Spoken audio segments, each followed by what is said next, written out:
If you want to pass SCA but don't have a plan, this is a video you don't want to miss. In this video, I'm going to show you 5 steps to pass your exam with confidence. Let me introduce you to Dr. Benga, a GP trainee whose confidence hit rock bottom after he learned that he failed the exam. I've never failed an exam before, and I've had about PTSD.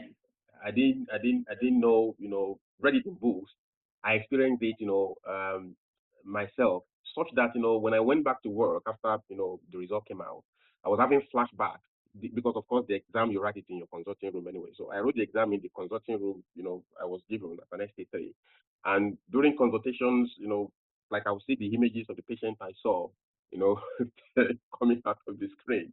And my confidence, really, was very, very low. Despite the setback, Dr. Benga didn't give up. He took action, deliberate action, to make sure that next time that he sit his exam, he was in a different position. So many trainees go and sit the exam, but they don't understand the rule of the game. If you don't understand the rule of the game, how are you going to play by the rule and score well? One of the most important changes that Dr. Benga made was to get constructive feedback. Without constructive feedback, you don't know what you don't know. And you might be practicing, but not seeing any progress. So he took a different approach and he appreciated that he couldn't do it on his own. So he sought expert guidance and support. The second time he sat his exam, he was so much more confident and it was less stressful. Let's go over the 5 steps to help you pass your exam. Step number 1, reflect and analyze your consultation. Look at whether the areas of weakness. If you failed the exam previously, analyze your preparation and learn from the feedback that you've got. If you didn't pass, don't take it as failure, but take it as feedback. Learn from the mistakes that you've made so that you don't make the same mistakes again. So ask yourself, what am I lacking? Which areas do I need to work on? Evaluate your preparation, evaluate what's not working currently, and that will help you to gain an awareness of what you need to do. Step number 2, seek expert guidance and support. Are you getting the support that you need to pass your exam?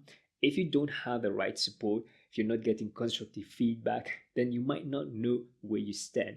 So if you don't know what you don't know, then when you're going through your preparation, you practice it, it's almost like you're going in blindfolded, and that's not a good idea. So make sure that you're getting the right support and guidance.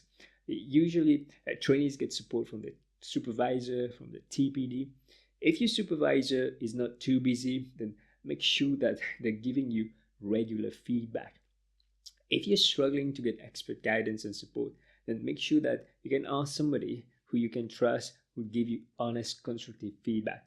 Without the feedback, you're going to find it very difficult to improve your consultation. Not every feedback is helpful. Some feedback might harm you. Sometimes I've heard trainees telling me, well, my supervisor told me that I was going to be fine and I was told that I'm going to pass it. But then the trainee was so confident and didn't realize that there were things that they were not doing right. And when they sat the exam, they thought they were doing well. But then the results came out, they're completely shattered.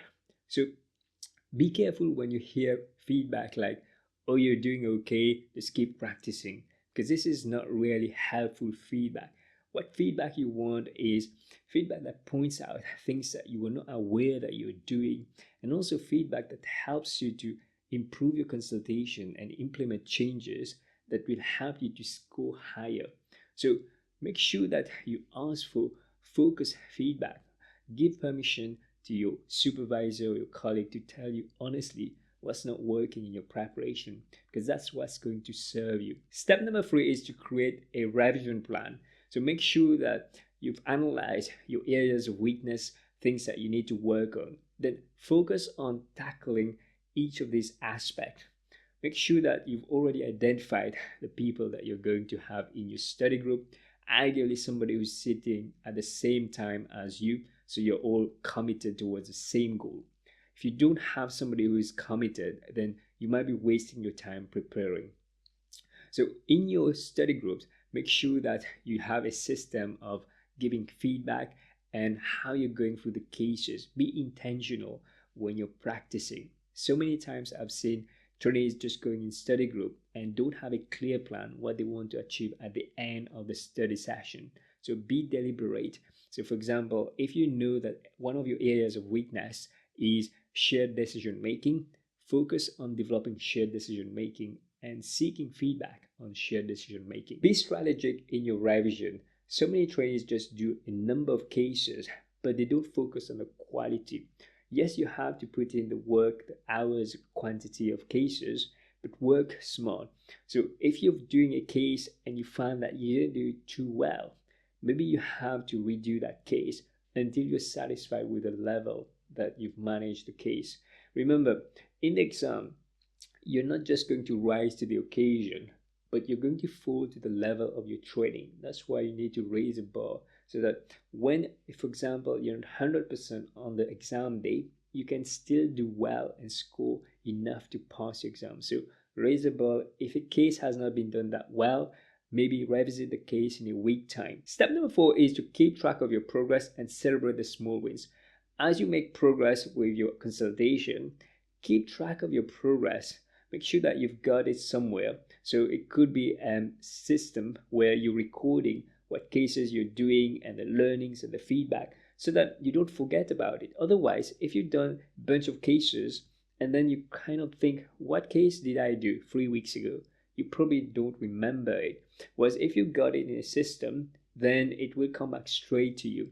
And this will be handy a few days before the exam when the stress level is rising. So when you read it, you can revisit a few things before the exam. And a good system that you can use is the SCA Companion. You can use it for free. This is what Dr. Benga and many others have used to prepare for the exam. So I'll leave a link. You can get it for free. So make sure that you've got these small goals where you have these big goals and you break it down to small goals. And each time you achieve it, recognize your graph and you feel better and you start believing that you can do this exam. Step number 5 is to take ownership of your preparation. This is your journey, this is your exam, and the only person who can pass this exam is you, nobody else. So don't wait for help, but make sure that you're getting the help you need. If you need help from your supervisor, ask for that support. Because the thing is, everyone is busy, and if you're just waiting for help and you're not taking responsibility, then nobody's going to come and help you.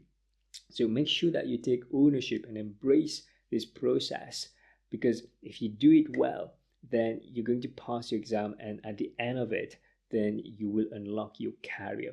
So if you found these 5 steps helpful, then let me know down in the comment section what is it that you're going to do to pass your exam. And if you need any help, click the link down in the description below where you can get the SCA Companion for free to help you get started. Take care, everybody. Bye-bye.